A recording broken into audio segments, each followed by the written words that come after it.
மனதை வருடும் மயிலிறகாய் உங்கள் நேரத்தை இனிமையாக்க சித்ரா ஹரிதாஸ் அவர்களின் ஆடியோ நாவல் சேனலுக்கு உங்களை அன்புடன் வரவேற்கிறோம். அருமையான கதைகளை கேட்க சேனலை லைக் பண்ணுங்க, கமெண்ட் பண்ணுங்க, சப்ஸ்கிரைப் பண்ணுங்க, உங்க ஃப்ரெண்ட்ஸோட ஷேர் பண்ணுங்க.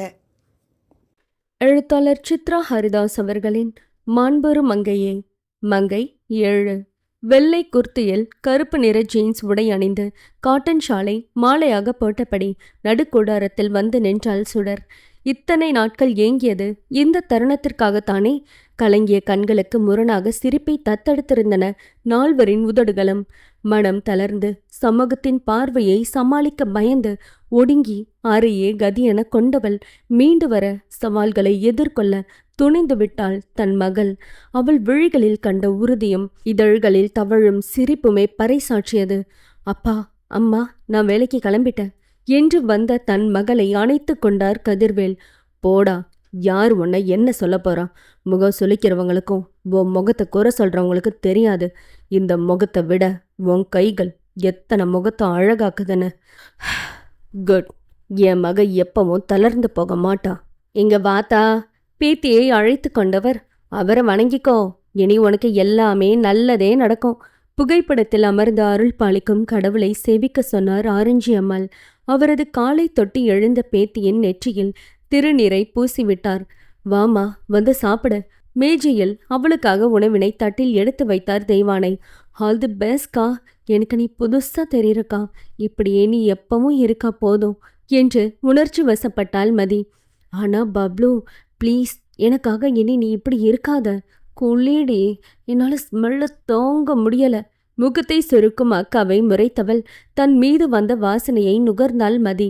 அப்படி ஒன்ன பெருசா நாத்த அடிக்கலையே எனவும் அவளை நால்வரும் முறைக்க, ஹிஹிஹி, லைட்டா அடிக்குதோ என இழைத்தாள். சகதியில ஊறி போன பண்ணிக்கே எப்படிடி நாத்தம் தெரியும்? ஆரஞ்சு அம்மாள் அவளை வம்பிழுக்க, அப்போ கிழவி என்னை இன்டைரக்டா பண்ணின்னு சொல்ற. இடையில் கை வைத்து முறைத்தாள். டைரக்டா தானே சொல்றேன்டி, வெள்ளை பண்ணி போய் குளிடி. மருமகளே, இவ குளிச்சாதான் இவளுக்கு சாப்பாடு. It's my order. பாரா, துரைமா ஆங்கிலமா? நீ கலக்கு கலக்கு. சாப்பிட்ட வண்ணமே அவரை பாராட்டினாள் சுடர். அப்போ குடும்பமே எனக்கு எதிரா இருக்கு, பாத்துக்கிறேன். உன் பக்கத்துல நிக்கதானே முடியல, அதான் எதிரா நிக்கிறோம். ஆரஞ்சு அம்மாள் கவுண்டர் கொடுக்க, போது நிறுத்து. இன்னைக்கு வச்சு செயலான முடிவு பண்ணிட்டீங்க போல. இதுக்கு மேல அவமானப்பட முடியாது, நான் குளிக்க போறேன் என்று சென்று விட்டாள். உண்டு முடித்தவள் இருவரிடமும் சொல்லிக்கொண்டு கிளம்பினாள். விழிகளை தவிர முகத்தை ஷால்வையை கொண்டு மறைத்திருந்தாள். எப்பொழுதும் செல்லும் பாதைதான், இன்று புதிதாக இல்லை. ஆனால் சில மாற்றம் மட்டும் தெரிந்தன. அதில் முதல் மாற்றம் தன்னுடையது. இரண்டாவது மாற்றம் கொரோனா கொடுத்தது. முகக்கவசமின்றி ஒருவரும் இல்லை. அவர்களின் முகங்கள் கூட சரியாக தெரியவில்லை. 3 மாதங்களாக இந்த மனித பிராணியை அடைத்து வைத்து வேடிக்கை காட்டிவிட்டதே இந்த கொரோனா.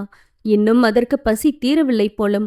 தளர்வுடன் கூடிய ஊரடங்கில் என்றும் பயணிக்கும் சாலைதானா என்பதே பெருமாற்றம். வதனா அழகு நிலையம் எழுத்தில் கம்பீரமாக நிற்கும் எழுத்து பலகையை சுமந்த அக்கட்டிடத்திற்குள் நுழைந்தாள். ஏசி போடக்கூடாது. வாடிக்கையாளர்கள் 50% மட்டுமே அனுமதிக்க வேண்டும். அதே போல தொழிலாளர்களும் 50% இருக்க வேண்டும் என்பதால் கடையில் 2 மட்டுமே வேலை செய்ய வந்திருந்தனர். வதனாவும் உள்ளே அவளுக்குரிய அறையில் இருந்தாள். கதவை திறந்து உள்ளே நுழையும் அப்பெண்ணை வாடிக்கையாளர் என என்னை திரும்பிய அவளது தோழிகள் கண்டது சுடரைத்தான். முகத்தில் இருந்த சால்வியை கழட்டியதும் இருவரின் கண்ணும் குலமானது. அவளை அணைத்து கொண்டனர். மேடமுக்கு இப்போதான் மனசு இறங்கியிருக்கோம் இங்க வரதுக்கு. வித்யா நொடித்து கொள்ள, அங்கே இருந்த காவ்யாவோ இப்பதாண்டி புத்தி தெளிஞ்சிருக்கு என பதில் தந்தாள். மூவரும் ஒரு சேர இந்த கடையில் வேலைக்கு சேர்ந்ததால் மூவரும் நெருங்கிய தோழிகளாயினர். அவளுக்கு ஆசிட் பட்டதும் துடித்து போனவர்கள் அவளது கஷ்ட நேரங்களில் துணையாக இருந்தனர். உண்மைதாண்டி, நான் ஏன் அடைஞ்சு கிடக்கணும்? நான் எந்த தப்பு செய்யல. இது என் பாவத்தோட அடையாளமும் இல்லை. அப்புறம் ஏன் என்ன நானே அடைச்சு வச்சு கஷ்டப்படணும்? அதான் இந்த முகத்தோட போராடலான்னு முடிவு பண்ணிட்டேன் என்று கண்ணை சிமிட்டியவளை மீண்டும் அணைத்து கொண்டனர். எங்களுக்கு வர சின்ன பிரச்சனையிலையும் துவளாம இருக்க மோட்டிவேட் பண்ற உனக்கா சொல்லி கொடுக்கணும் என கேலி செய்ய, ஆனாலும் சில நேரம் மனம் தளர்ந்து நம்பிக்கை மறைஞ்சு நின்று கண்ணாமூச்சி ஆடுது. அப்போதான் நாம சோர்ந்து போயிடுறோம். அந்த சோர்வில் நம்பிக்கையை தேடுறவங்க எழுந்து நிற்கிறாங்க. நானும் எனக்குள்ள தேடலான முடிவு பண்ணிட்டேன். புன்னகையுடன் சொல்லும் தோழியை மீண்டும் அணைத்தனர். நான் போய் மேடமை பார்த்துட்டு வரேன். வதனாவின் அறையை நோக்கி சென்றாள். May come in ma'am? வழக்கம் போல அழகான சிரிப்பில் தலையை மட்டும் காட்டி கேட்கும் சுடரை ரொம்ப பிடிக்கும் வதனாவிற்கு. "வெல்கம் சுடர்" என்றாள் அழகான முறுவலுடன். அவள் முன் வந்து நிற்க பெருமிதத்தோடு பார்த்தாள். "எனக்கு தெரியும். ஏன் சுடர், காத்து பட்டதும் அணையிற அகல் விளக்கு இல்ல, கடல் வழி வந்த ஆதவன். உன் கண்ணுக்கு நீதான் ஒளியா இருக்கணும். ஆல் தி பெஸ்ட்" என்றாள். ஊக்கமளிக்க எத்தனையோ மருந்துகள் இருந்தாலும் நமக்கு மனசுக்கு பிடிச்சவங்க சொல்ற 4 வார்த்தை போதும்.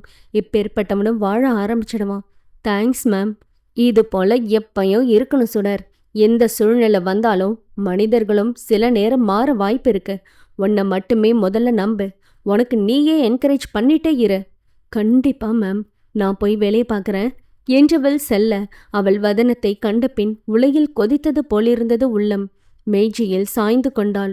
மேகங்களின் வேகத்தடையாய் உயர்ந்து நிற்கும் பச்சை முகடுகளும் காற்றை சிறைப்பிடித்து பனிமூட்டங்கள் சூழ அவ்வியற்கை அழகை ரசிக்காமல் மக்கள் பீதியில் வீட்டுக்குள்ளே அணைந்திருந்தனர். செங்குத்தான பாதையில் இருவரும் மூச்சு வாங்க நடந்து கொண்டே வந்தனர். புகைக்காது போனாலும் இருவரது வாய் மட்டும் புகையை வெளியே விட்டு கொண்டு இருந்தனர். "முத்து, எப்பயும் ஏண்டா ஏதோ சிந்தனையில இருக்க? என்ன அந்த பொண்ணை தான் நினைச்சிட்டு இருக்கியா?" என மாறி கேட்கவும், "எப்படி மரியாதை மறுக்க சொல்ற? அவளை இன்னும் நான் காதலிக்கிறேன்டா. அவளை எப்படி மறப்பன்னு நினைக்கிறேன். அவ முகத்துல தான் ஆசிட் அடிக்க போறேன்னு முன்னாடியே தெரிஞ்சிருந்தா கண்டிப்பா இதுக்கு நான் சம்மதிச்சு இருக்க மாட்டேன் மாறி. அவளால தான் நான் மாறினேன். என்னைக்காவது ஒரு நாள் நல்ல வேலை கிடைச்சு அவளை பார்த்து திருந்திட்டேன். அதுவோ உங்களால தான்னு சொல்லணும். உங்களை காதலிக்கிறேன்னு சொல்லணும்னு எல்லாம் நினச்சிட்டு இருந்தேன். எல்லாமே கனவா போச்சு மாறி" என கண் கலங்கவும் மாரிக்கு குற்ற உணர்வாக இருந்தது. இதற்கெல்லாம் நான் தான் காரணம் என்று மனசாட்சி குற்றம் சுமத்த, இன்னொரு மனமோ எல்லாமே அவனது அக்காவிற்காக தானே செய்தாய், இதில் உன் தப்பென்ன என்ற கேள்வியும் கேட்க அவனும் குழம்பிய குட்டையாகி போனான். இருவரும் ஒவ்வொரு மனநிலையில் இருக்க மாரியின் அலைபேசி இருவரையும் நினைவுலகிற்கு கொண்டு வந்தது. மாடாவின் பெயரை தாங்கிய அழைப்பை கண்டதும் சட்டென மாரியின் கைகளிலிருந்து பறித்தவன் காதில் வைத்தவன், "சொல்லுமாடா, ஏதாவது தெரிஞ்சதா? யார் அந்த பொண்ணை ஆசிட் அடிக்க சொன்னது?" என கேட்கவும் அங்கே அவன் அந்த முகமுடி மனிதனை பற்றி கூற புருவம் சுருங்க கேட்டிருந்தான். "அவன் பேர் அட்ரஸ் எதுவும் தெரியலையா? முகம் கூடவா?" என மீண்டும் கேட்க இல்லை என்பதை தவிர்த்து அவன் சொன்னதையும் கூற தாடையை இறுக்கினான் கோபத்தில். "அப்புறமாடா, அந்த பொண்ணை பார்க்க சொன்னனே, எப்படி இருக்காவ?" என கேட்கவும் அவள் வேலைக்கு சென்ற செய்தியை கேட்டதும் ஏதோ பெருத்த நிம்மதி அவனுக்குள். போனை வைத்தான். உள்ளே பல உணர்வுகளின் போராட்டங்களுடனும் குழப்பங்களுடனும் இருந்தான் முத்து. அவள் மீண்டும் வேலைக்கு சென்றது நிம்மதி அளித்தாலும் அவள் முகமென்ன மாறவா போகிறது? அதை நினைக்கையில் உள்ளே சுருக்கென்று வலிக்க, யாரவன் தன் அடையாளங்களை மறைத்து ஏன் அவளை பழிவாங்க வேண்டும்? அவள் மேல் அவனுக்கு அப்படி என்ன வன்மம்? தன்னை பகடைக்காயாய் வைத்து விளையாடும் அவன் யார் என குழம்பினான். மறுநாள் காலை புத்துணர்வோடு தொடங்க அவரவர் பணியை சிறப்பாக செய்தனர். அந்த காலை வேளையில் சுடரை தேடி 2 காவல் அதிகாரிகள் வந்திருந்தனர். அவர்களை உள்ளே அழைத்து அமர சொன்னவர் தெய்வானையிடம் காஃபி கொண்டு வர பணித்தார். "சார், நான் மிலானி ஃபாத்திமா, தல்லாக்குளம் மகளிர் காவல் நிலையத்தில் இன்ஸ்பெக்டராக இருக்கேன். மேலிடத்திலிருந்து எங்களுக்கு உத்தரவு வந்திருக்கு. உங்கள் பொண்ணோட கேஸை நான் தான் ஹேண்டில் பண்ண போகிறேன். இவங்க கான்ஸ்டபிள் சரளா எனக்கு உதவியாக வந்திருக்காங்க. உங்கள் பொண்ணை விசாரிக்கலாமா?" என போலீஸ்கே உண்டான பாணியில் மிடுக்காக கேட்டாள். "இதோ மேடம்." "சுடர்" என்று அழைத்தார். வேலைக்கு கிளம்பியவள் கீழே இறங்கி வந்தாள். "என்னப்பா?" என வந்தவள் கதிர்வேலனுக்கு எதிரே அமர்ந்திருந்த வெள்ளை சட்டையும் காக்கி சட்டையில் கண்களில் கர்வம் மிளிர அமர்ந்திருக்கும் மிலானியை தான். "குட் மார்னிங் மேம்" என்று அவள் முன்னே நிற்க உட்காரும்படி இருக்கையை காட்ட தந்தை அருகே அமர்ந்தாள். சுடர் தன் முகத்தை மறைக்கவில்லை. மிலானி அவள் முகத்தை பார்த்து முகம் சுளிக்கவில்லை. இதுபோல் பல கேஸ்களை பார்த்து இருக்கிறாள். அதனால் பெரியதாக அவளை தாக்கவில்லை என்றாலும் கோபம் வந்தது இதை செய்தவன் மேல். மேலும் அவனை பிடித்து தனது ஸ்டைலில் ஒரு காட்டு காட்டினால்தான் அவளுக்கு நிம்மதி கிடைக்கும் போலும். தன் கோபத்தை கட்டுக்குள் கொண்டு வந்தவள் சுடரிடம் விசாரணை நடத்தினாள். "சொல்லுங்க மிஸ் சுடர், ஆசிட் அடிச்சவனோட முகத்தை நீங்க பாத்தீங்களா? அவனை இதுக்கு முன்னாடி தெரியுமா?" "இல்லை, அவன் முகத்துல மாஸ்கும் தலையில தொப்பியும் போட்டிருந்தான். அதனால அவன் முகத்தை பார்க்க முடியல." "உங்களுக்கு வெளியே ஏதோ லவ் டார்ச்சர், வெளியில் எதுவும் செக்ஸ் டார்ச்சர் இருக்கா? யாராவது நீ என்னை காதலிக்கலைன்னா உன் முகத்தில் ஆசிட் அடிச்சிடுவேன்னு மிரட்டினாங்களா?" அப்படி யாரும் இல்லை மேம். நான் என் ஸ்கூட்டியில் தான் வேலைக்கு போவேன் வருவேன். நான் வேலை பார்க்குறது பார்லரில். அங்கே வேலை பார்க்குறது எல்லாமே பொண்ணுங்க தான். அதனால எனக்கு எந்த பிரச்சனையும் இல்லை என்றாள். உங்கள் சொந்தக்காரங்க யாராவது என கேட்கவும் அப்படி யாரும் இல்லை என்றாள். சரி, ரோட்டில் எந்த ஆண்கிட்டையாவது தகராறு சண்டை இது போல எதுவும் நடந்தது உண்டா? அவள் கேட்க யோசித்தவள், மேம், ஒரு நாள் நான் தெருவில் நடந்து போகும்போது ஒரு திருடன் எனக்கு எதிராக வந்த அம்மாவோட செயினை கழுத்திலிருந்து பறிச்சுட்டு வரும்போது நான் அவனை அடித்து கீழே தள்ளி அவனை பிடிச்சு வச்சு போலீஸ்கிட்ட பிடிச்சு கொடுத்தேன் மேம் என்றாள்.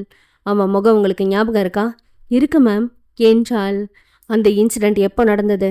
எந்த தேதி நேரம் தெரியுமா என கேட்கவும் அவள் பதில் சொல்ல, அந்த ஏரியா காவல் நிலையத்திற்கு அழைத்து தேதியையும் நேரத்தையும் சொல்லி அன்று திருட்டு கேஸில் பிடிப்பட்டவனின் புகைப்படத்தை அனுப்ப சொல்ல அவர்களும் அனுப்பி வைப்பதாக கூறினார்கள். அதற்குள் காஃபியும் வர இருவரும் குடித்தனர். புலனத்தில் வந்த முத்துவின் புகைப்படத்தை காட்ட இவன்தான் என்றாள். ஓகே, நாங்கள் இவனை விசாரிக்கிறோம். கண்டிப்பாக உங்களை இந்த நிலைக்கு கொண்டு வந்தவனை சும்மா விட மாட்டேன். அவனுக்கு தண்டனை வாங்கி கொடுக்கறது ஏன் பொறுப்பு என்று நம்பிக்கை அளித்துவிட்டு அங்கிருந்து சென்றாள்.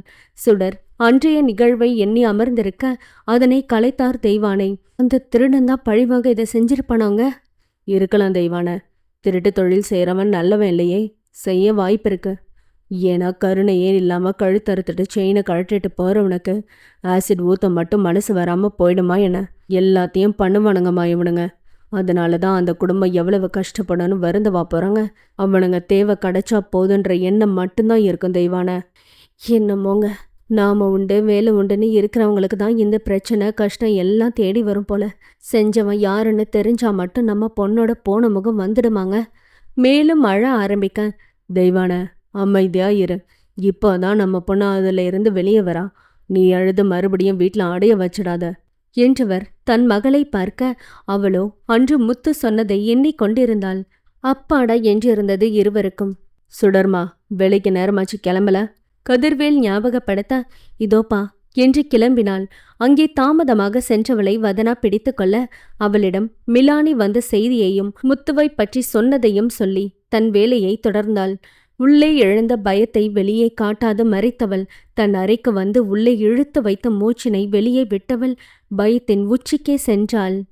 மங்கை 8 நெஞ்சமேற இறங்க மூச்சு வாங்கி நின்றாள். இத்தனைக்கும் அவள் ஓடி எங்கும் செல்லவில்லை. மாடிப்படிகளில் ஏறி இறங்கவில்லை. வேலைகள் ஏதும் செய்யவில்லை. இருந்தும் அவளுக்கு மூச்சு வாங்க காரணம் சுடர் சொன்ன செய்தியே. காலையில் மிலானி வந்து போனதை கேட்டு அவளால் அவளாகவே இருக்க முடியவில்லை. எங்கே மாட்டிக்கொள்வோமோ என்ற எண்ணம் எழ ஆரம்பித்தது. என்ன செய்வது என்று யோசித்தவள் போனை கையில் எடுத்து யாருக்கோ அழைத்தாள். சேஃபா தானே இருக்கீங்க? போலீஸ் இந்த கேஸ்ல விசாரிக்க ஆரம்பிச்சிட்டாங்க என்றாள். அதற்கு அங்கு என்ன சொல்லப்பட்டதோ, நீங்க தான் செஞ்சீங்கன்னு எந்த ஆதாரமும் இல்லை. சோ பயப்பட வேணாம். கொஞ்ச நாளைக்கு அங்க இருங்க. உங்களுக்கு என்ன உதவி வேணும்னாலும் கேளுங்க, செய்றேன். அங்க எல்லா வசதியும் இருக்குதானே? கவனம் என்று போனை வைத்தாள். நெஞ்சில் கை வைத்து ஆசுவாசப்படுத்தி கொண்டவளுக்கு பாரங்கள் இறங்கியதா என்று கேட்டால் இல்லை என்பாள். கணவன் செய்த தவறுக்கு அப்பழுக்கற்ற அம்மடந்தை என்ன செய்தாளோ, அவளது வதனம்தான் என்ன செய்ததோ அதை அழிக்க திட்டம் தீட்டி இதோ செய்தும் முடித்து விட்டாள். தன்னை குருவாய் தமக்கையாய் இதயத்தில் உயர்ந்த இடத்தை கொடுத்தவளுக்கு அவள் கொடுத்ததோ துரோகம் என்னும் பரிசை. தன் கணவன் தன்னை விட்டு பிரிய காரணம் அந்த வதனம்தான். அதை அழித்தால் மீண்டும் தன்னிடமே வந்து சேர்வான் என்ற எண்ணத்தை எவ்வாறு அவளால் விதைக்க முடிந்ததோ, இதோ பெரும் பாவத்தை அறுவடை செய்ய காத்திருக்கிறாள் என்று கொஞ்சம் கொஞ்சமாக காலம் உணர்த்த ஆரம்பித்தது.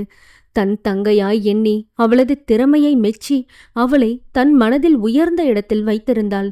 ஆனால் கணவனின் திடீர் காதல் தங்கையாய் பாவித்தவளை விரோதியாக்கியது. அவள் மேல் வன்மம் வளர கணவனின் பிரிவு என்னும் முடிவுதான் அந்த திடீர் காதலுக்கு. சுடர்தான் என்ன செய்வாள்? கணவனை தண்டிக்காமல் ஒரு பாவம் அறியாத அப்பேதைக்கு எத்தனை பெரிய தண்டனை! வாழ்க்கை முழுக்க அவள் அவ்வடுவை சுமக்க சுடர் என்ன பாவம் செய்தாளோ? வதனாவை நம்பியதுதான் அவள் செய்த பெரும் பாவமா? பெண்களே இங்கே பெண்களுக்கு எதிரி என்ற கூற்று மெய்யெனப்படும்படி அவள் மேல் கொண்ட பொறாமையும் வஞ்சகமும் வதனாவை அவ்வாறு செய்ய வைத்தது. பணம் கொடுத்து அவளது முகத்தை சிதைக்க சொல்லியிருந்தாள். அதன்படி செய்தும் முடிக்க சுடர் முகம் சிதைந்ததால் கண்டிப்பாக அவளை வேண்டாம் என்று சொல்லி கணவன் தன்னோடு இணைவான் என்றெண்ணி இருந்தாள் வதனா. ஆனால் அவனோ கூடுதலாக சுடருக்காக வருந்தி மேலும் வதனாவை சோதித்தான். அது ஒரு புறம் இருக்க தான் செய்த வினையின் பலனை பெற காத்திருக்கிறாள். சுடரை கொல்லும் அந்த வடு வதனாவையும் கொன்றது.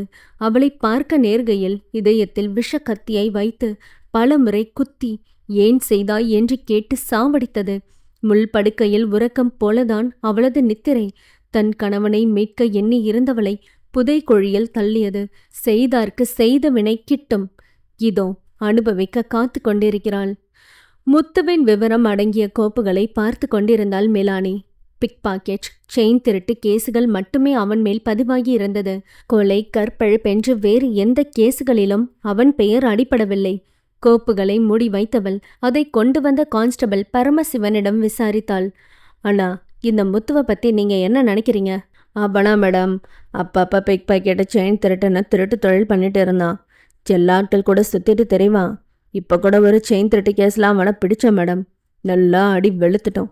அதுக்கப்புறம் அவன் மேலே எந்த கேஸும் வரல மேடம். இடையில ஒரு நாள் அவனை பார்த்தேன். என்னடா ஸ்டேஷன் பக்கம் ஆளே காணுமே, திருந்திட்டியான்னு கேட்டேன் மேடம். அதுக்கு அவன், ஆமாம் சார் திருந்திட்டேன், உழைச்சி சம்பாதிக்கலான்னு முடிவு பண்ணிட்டேன் சார், நீங்கள் ஏதாவது எனக்கு வேலை வாங்கி கொடுங்க, புண்ணியமாக போகும் அப்படின்னு சொன்னா மேடம். நானும் திருட்டு பயலுக்கு எவன்டா வேலை கொடுப்பா, போடா திருட்டு பயலேன்னு வந்துட்டேன் மேடம் என்றார். ஏன் அண்ணா, நாம் அரெஸ்ட் பண்ணி அடைச்சு கோர்ட்டில் ஒப்படைச்சு தண்டனை வாங்கி கொடுக்கறது எதுக்கு? மறுபடியும் அதே தப்பை செய்யணுன்றதுனாலயா? அவன் திருந்தணுன்றதுனால தானே? அவனே திருந்தி வந்ததுக்கு அப்புறம் அவனுக்கு உதவி செய்யலைனாலும் திருட்டு பயலேன்னு சொல்லாமல் இருந்திருக்கலாமே. இனி இது போல நடந்துக்காதீங்க. திருந்தி வாழ்கிற மனுஷங்கள மதிங்க என்றாள். சாரி மேடம் என்றார் வருந்தி. ஓகே, முத்துவோட வீடு எங்கே இருக்கு? அவன் வீடு எங்கே இருக்குன்னு தெரியாது, ஆனால் அவங்க அக்கா வீடு தெரியும் மேடம் என்றார். நீங்கள் அட்ரஸ் கொடுத்துட்டு போங்க என்றவள் முத்துவை பற்றி யோசிக்க தொடங்கினாள். காவ்யா, வித்யா இரு பக்கமும் வேலை பார்த்து கொண்டிருக்க சுடரும் அவர்கள் நடுவில் நின்று ஒரு பெண்ணுக்கு ஒப்பனைகள் செய்து முடித்தாள். தன் முகத்தை கண்ணாடியில் கண்டதும் அசந்தவள் அவள் அருகில் சிரிப்போடு நின்றிருந்த சுடரை அடிப்பட்ட பார்வையில் பார்த்தாள். அவள் முதல் முறையாக வதனாவின் அழகு நிலையத்திற்கு வந்திருப்பாள் போலும். சுடரை பற்றி தெரிந்திருக்கவில்லை. வதனாவிடம் ஃபேஷியல் செய்ய வேண்டும் என்று கூற சுடர் என்று வதனா அழைக்க முகத்தை மறைக்காமல் வந்து நின்றாள். அந்த புதியவள் என பயந்து முகத்தை திருப்பிக் கொண்டாள். ஓ சாரி என்று தனது ஷாலை வைத்து முகத்தை மறைத்தாள். மேம்க்கு ஃபேஷியல் பண்ணணுமா, பண்ணிவிடு என்றாள். ஓ மேம், இவங்க பண்றதா இறதா எனக்கு வேணாம், நான் வேற எங்கேயாவது பண்ணிக்கிறேன். நகர இருந்தவளை வதனா தடுத்தாள். சுடருக்கோ கண்ணீர் முட்டிக்கொண்டு வந்தது. உதட்டை கடித்து வெளிவர துடிக்கும் நீரை தடுத்தாள். அவ முகத்தை பார்த்து தப்பா நினைக்காதீங்க, ஒரு சான்ஸ் கொடுங்க, கண்டிப்பா அவளோட ஒர்க் உங்களுக்கு பிடிக்கும். இங்க வரவங்க மோஸ்ட்லி சுடரை எதிர்பார்ப்பாங்க. அந்தளவு அவளோட ஒர்க் பர்ஃபெக்டா இருக்கும். ஒரு முறை ட்ரை பண்ணி பாருங்க. உங்களுக்கு சாட்டிஸ்ஃபேக்ஷன் இல்லைனா நீங்க மணி பே பண்ண வேணாம் ப்ளீஸ் எனவும் ஒரு மனதாக ஒத்துக்கொண்டவளுக்கு இப்பவும் தன்னை நினைத்து வெட்கம் கொண்டாள். அவள் கையை பற்றி, உங்க முகத்தை பார்த்ததும் தவறா நினைச்சிட்டேன், ஆனா நீங்க அது தப்புன்னு என் முகத்தை அழகாக்கி சொல்லாம சொல்லிட்டீங்க. Really I am impressed. ரொம்ப அழகா பண்ணியிருக்கீங்க, எனக்கு ரொம்ப பிடிச்சிருக்கு. என்னையும் உங்க கஸ்டமர் லிஸ்ட்ல சேர்த்துக்கோங்க சுடர். என்ன மட்டும் இல்லை, என்னோட சேர்ந்து என் ஃப்ரெண்ட்ஸையும் உங்களை அவங்களுக்கு ரெக்கமெண்ட் பண்றேன். உங்க நம்பர் கொடுங்க ப்ளீஸ். வேணாம் என்ற வாயால் இனி நீங்க செய்ய வேண்டும் என்று சொல்ல வைத்த திருப்தியில் அவளிடம் நம்பரை கொடுத்தாள். வதனாவிடம் சொல்லிவிட்டு சென்றாள். தேங்க்ஸ் மேம், என் மேல நம்பிக்கை வச்சு எனக்காக பேசினதுக்கு. எங்க நீங்களும் என் முகத்தால உங்க தொழில் கெட்டு போயிடும்னு நினைச்சிடுவீங்களோன்னு பயந்துட்டேன் மேம் என்றாள் கண்கள் கலங்க. என்ன சுடர், நான் அப்படி நினைச்சிருந்தா உன்னை ஏன் வேலைக்கு மறுபடியும் கூப்பிட போறேன்? நீ இந்த பார்லரோட பிக்கஸ்ட் பார்ட். உன்னை எப்பயும் இழக்க மாட்டேன். அப்புறம் உன் திறமை என்னைக்கும் உன்னை இது போல நிக்க வைக்காது. மூவ் ஆன் பண்ணு. முகத்தை பத்தின எண்ணத்திலிருந்து கோ ஆன், உன் திறமைய வச்சு அவளை ஊக்குவித்தாள். வதனாவை அணைத்து கொண்டாள். ஆனால் வதனாவோ அணைக்கவில்லை. அவள் கைகள் நடுங்கின. சுடர் அன்பால் அணைத்தாலும் அவளுக்கு அது தான் செய்த பாவத்தின் தண்டனையாகத்தான் இருந்தது. அவளுக்கு சந்தேகம் வரக்கூடாதென்று அவள் முதுகை வருடி கொடுத்தாள். அப்போது வந்த ரித்திக் இருவரையும் பார்த்து முறுவலுடன் அருகில் வந்தவன், என்ன இங்க ஒரே பாசப்படமா இருக்க? அவன் குரல் கேட்டதும் இருவரும் பிரிந்தனர். சொல்லுங்க பாசமலர்களே, என்ன நடந்ததுன்னு 2 பேரும் அணைச்சிட்டு நிக்கிறீங்க? வதனா நடந்ததை கூறினாள். அவனுக்கு தான் கோபம் வந்தது. என்ன வதனா, அந்த பொண்ணை நீ சும்மாவா விட்ட? முகத்தை சுழிக்கிற அளவுக்கு அவன் முகம் ஒன்றும் இருந்துடல. இந்த மாதிரி கஸ்டமரை ஏன் விடுற வதனா? அவன் சத்தம் போட வதனா அவனை வெறித்தாள். சார், ஏன் கோபப்படுறீங்க? என்னை முதல் முறையா பார்க்குற எல்லாரும் முகம் சுழிக்க தான் செய்வாங்க. அதுக்காக அவங்கள குத்தம் சொல்றதா? அவங்களுக்கு உங்களை போல நான் பழக்கம் இல்லையே. இதோ அவங்களுக்கு பிடிச்சது போல அலங்காரம் செய்தேன். முகத்தை பார்த்து பேசிட்டு தான் போனாங்க. அவங்க முகம் சுழிச்சது பத்தி எனக்கு எந்த கவலையும் இல்லை. இப்படிதான் நான் எனக்குள்ள எப்பவும் சொல்லிப்பேன் என்று கண்ணை சிமிட்டி சிரிக்க இருவருக்கும் வருத்தமாக இருந்தது. ஆஹா ரித்திக், இப்போ ஏன் வந்தீங்க? ஆ, எனக்கு தெரிஞ்சு பேங்க் மேனேஜர் ஒருத்தர்கிட்ட உன்னை பற்றி சொல்லியிருக்கேன். நாளைக்கு மார்னிங் உன்னை வந்து பார்க்க சொல்லியிருக்கார். நீ போய் பார் சுடர். கண்டிப்பாக உனக்கு லோன் கிடைக்க உதவி பண்ணுவார். ஷூரிட்டி சைன் கேட்டாலும் நான் போடுறேன். நீ பேசிட்டு மட்டும் வா என அவன் சொல்லவும் அவளுக்கு தலைகால் புரியவில்லை. கண்ணீர் கன்னத்தில் வழிந்தது. ஹே சுடர், என்னது அழுதுட்டு என கண்ணீரை துடைத்து விட்டான். சார், ரொம்ப சந்தோஷமா இருக்கு. எனக்காக நீங்களும் மேமும் நிறைய செஞ்சிருக்கீங்க. இதுக்கெல்லாம் பதில் என்ன செய்ய போறேன்னு எனக்கு தெரியல என்று அழுதாள். ஹே, நீ திரும்பி செய்யணும்னு நான் உனக்கு இதெல்லாம் செய்யல. எல்லாம் உன் திறமைக்காக தான் சுடர். உன் கனவை நிறைவேற்றின பங்கு எனக்கும் இருக்கணும். அதுக்காக தான் செய்யறேன் என்றான். அவள், அம்மா அப்பா அப்புறம் எனக்கு நல்லது நினைக்கிறது நீங்க 2 பேரும் மட்டும்தான். எப்பயும் நான் உங்களுக்கு நன்றியோட இருப்பேன். நீங்க இதே போல என்னோட ஒவ்வொரு எல்லா வளர்ச்சியிலையும் இருக்கணும் என்றதும் வதனா அவளை அணைத்தாள். சுடரும் அவளை இறுக அணைத்து கொள்ள ரித்திக்கிற்கு சுடர் தன்னையும் அணைக்க வேண்டும் என்ற எண்ணம் எழுந்தது. உங்களை பார்க்க கொஞ்சம் பொறாமையா இருக்கு என்றான். என்ன சார், உங்க பொண்டாட்டியை கட்டிப்பிடிச்சது உங்களுக்கு பொறாமையா இருக்கா? அவள் ஒரு அர்த்தத்தில் புரிந்து கொண்டு கேலி செய்ய வதனாவும் ரித்திக்கும் பார்த்து கொண்டனர். ஆனால் இருவரது பார்வையே குற்றம் சுமத்துவதில் இருந்தன. மிலானி முத்துவின் அக்கா ரேவதி வீட்டை தேடி சென்றாள். ரேவதி சமைத்து கொண்டிருந்தவள் மிலானியை பார்த்ததும் பயந்து போனாள். விஷயம் அறிந்த நாகராஜும் வீட்டிற்கு விரைந்தான். மிஸ் ரேவதி, ஒரு பொண்ணு மேல ஆசிட் அடிச்ச கேஸ்ல உங்க தம்பிய சந்தேகத்தின் பேர்ல அரெஸ்ட் பண்ண வந்திருக்கோம். அவன் எங்க என்றதும் ரேவதி அதிர்ச்சியில் மயங்கி சரிந்தாள்.